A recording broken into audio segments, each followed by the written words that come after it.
Meiosis begins with an interphase, in which the cell prepares for division. Interphase is split into three phases, G1, S, and G2. G1 is the growth of the cell. After G1 is done, the cell moves on to the S phase. This is where the cell replicates its DNA and creates an identical chromatid. The cell prepares for division in G2. After interphase, the cell moves on to meiosis.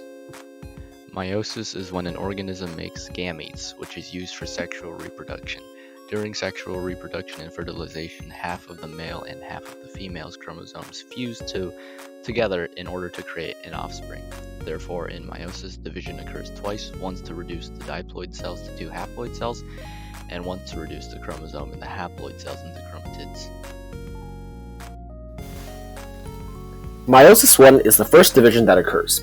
In meiosis I, the cell goes through a process similar to mitosis. During prophase I, the chromosomes cross over, which means that homologous chromosomes exchange genetic information. This means that the new chromosome will have a mix of genes from both chromosomes. Crossing over ensures that the offspring is genetically unique. At the end of meiosis I, the original diploid cell will have split into two haploid cells, which have shared information with each other. Meiosis II is the second division that occurs and follows meiosis I.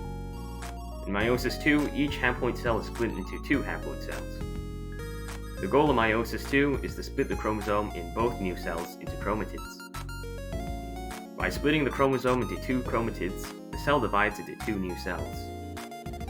The end result of meiosis is four daughter cells that are genetically different from the parent cell.